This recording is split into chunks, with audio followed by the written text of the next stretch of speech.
So welcome back students. In last video, okay, from civics chapter 4 electoral politics, the video number was video number 3. In that video we have discussed about what are the outcomes of the elections for the people of the country. यानी किसी भी democratic country में लोगों को elections के जरिए कौन कौन से आउटकम्स, कौन कौन से बेनिफिट्स मिलते हैं, that we have discuss in the last video.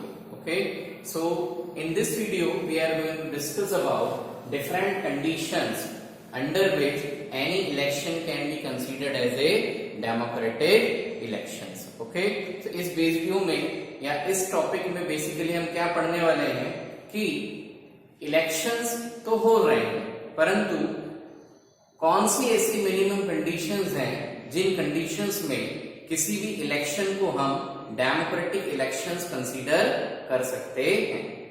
इसमें एक क्वेश्चन ये होता है कि क्या कोई ऐसा भी इलेक्शन प्रोसीजर है जो इलेक्शन तो कंडक्ट हो रहा है परंतु इलेक्शन कैसा है, नॉन डेमोक्रेटिक.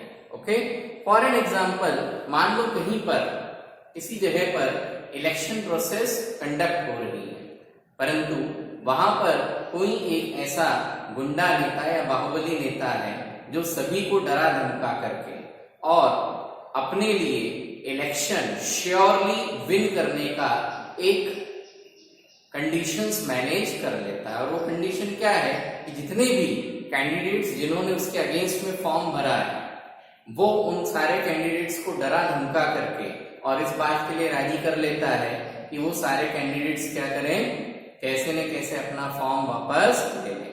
अभी ये जो कंडीशन है, इस कंडीशन में क्या हुआ, एक प्रकार से इलेक्शन होना या न होना एक बराबर है. क्यों?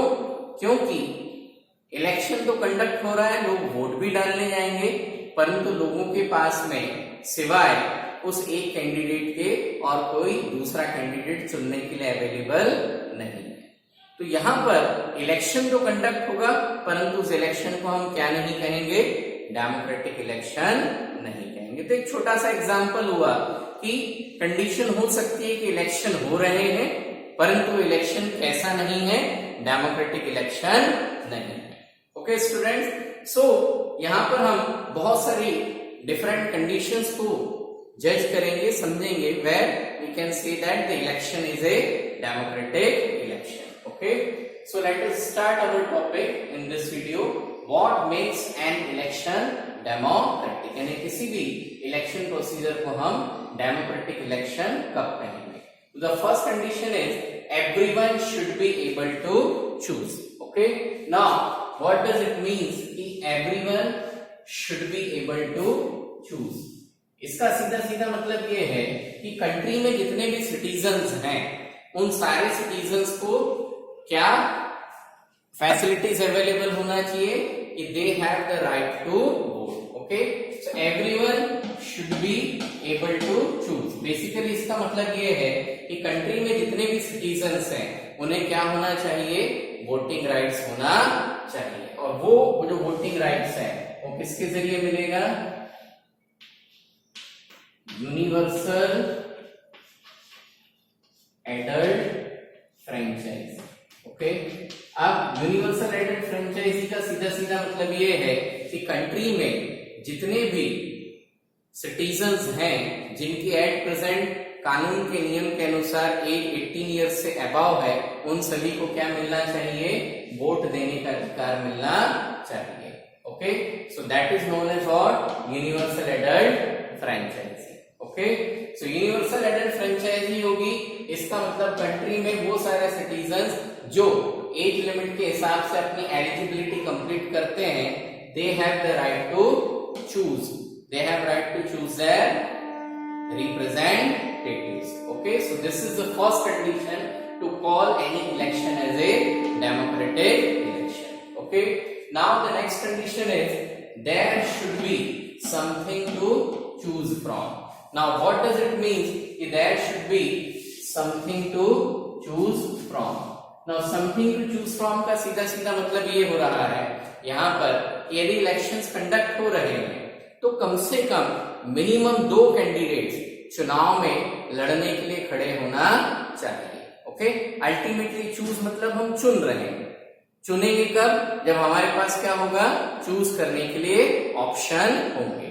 Okay, so what does it mean कि कम से कम 2 कैंडिडेट्स तो चुनाव में खड़े हों, ताकि उनमें से किसी एक को उसके क्वालिटी या अदर एस्पायरेशंस के बेस पर हम क्या करें, चुन लें। ओके, इसका एक दूसरा मतलब ये भी है कि यदि कैंडिडेट्स होगा ही नहीं चुनाव में, if there is only one single candidate, अब एक सिंगल कैंडिडेट यदि चुनाव में खड़ा हुआ है, बाकी का और कोई ऑप्शन हमारे पास अवेलेबल नहीं है, तो बेसिकली वो क्या नहीं हुआ, इलेक्शन नहीं हुआ, मजबूरी है, हम उसे पसंद करते हैं नहीं करते हैं, चुन करके इलेक्ट होकर के अल्टीमेटली वो एक कैंडिडेट आ रहा है। Okay, so the second condition for calling an election to be democratic is what? There should be something to choose from. Okay, now there should be something to choose from means कम से कम 2 candidates, 2 से ज्यादा तो हो ही सकते हैं, but minimum 2 candidates will be standing in an election. Okay, now the third condition to call any election as democratic is the choice, that is election, क्योंकि election के जरिए हम क्या कर रहे हैं, अपनी चॉइस को शो कर रहे हैं। So the choice that is election should be offered at regular intervals. Okay, now ये regular intervals का सेंस क्या है? मान लो हमने एक बार इलेक्शन प्रोसेस कंडक्ट करवाई, okay, but after the completion of the election process, now there is no regularity कि when will be the new election there.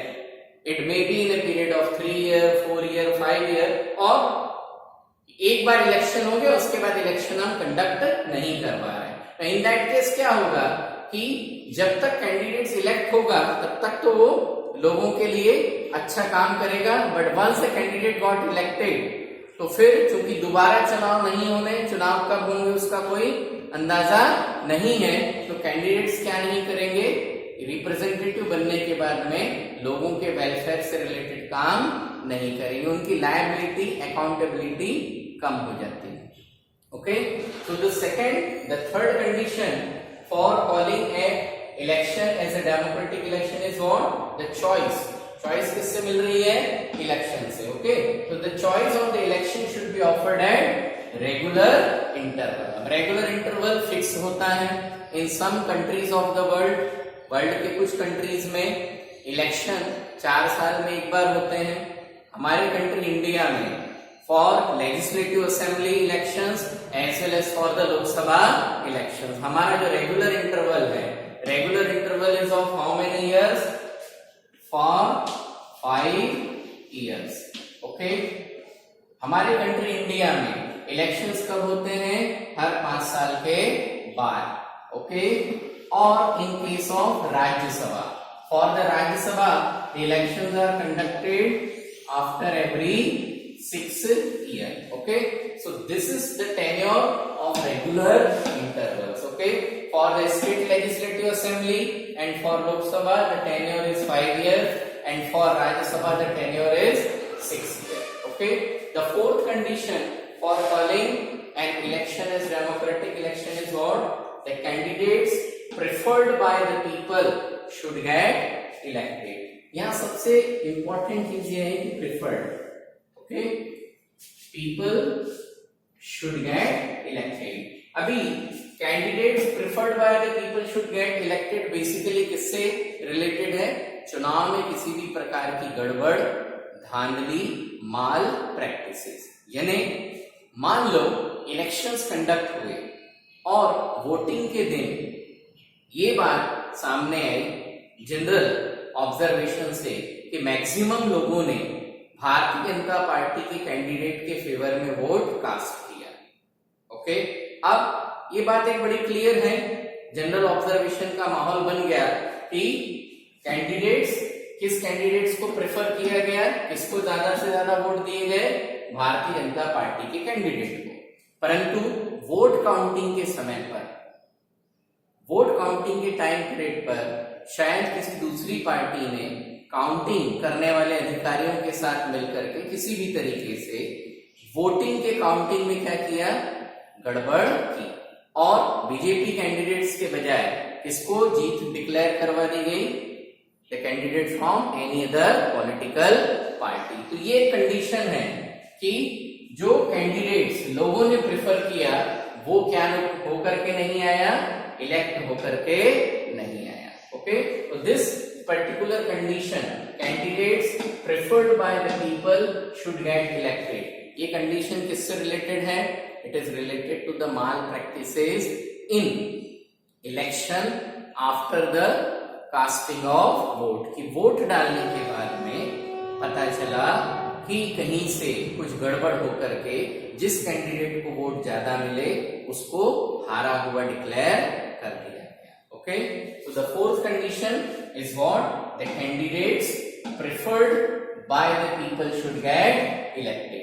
Okay, fifth and the last condition. Okay, और ये condition किससे related है, fourth condition।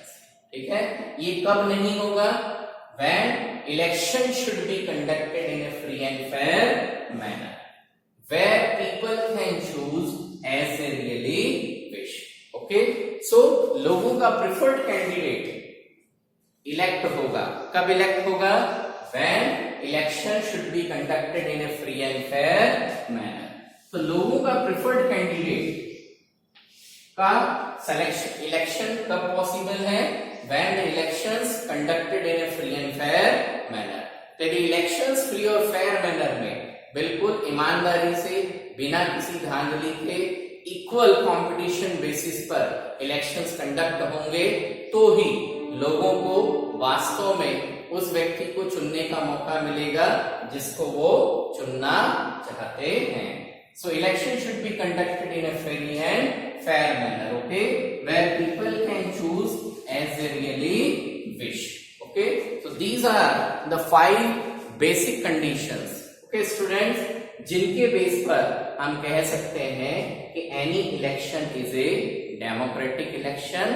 और यदि ये conditions, पांचों condition में से एक भी कंडीशन फुलफिल नहीं होती है, if one single condition does not fulfils in any election, then we can't say that election process is a democratic elections. Okay, thank you students. So in next video we'll discuss with one more topic related to our chapter electoral politics. Thank you.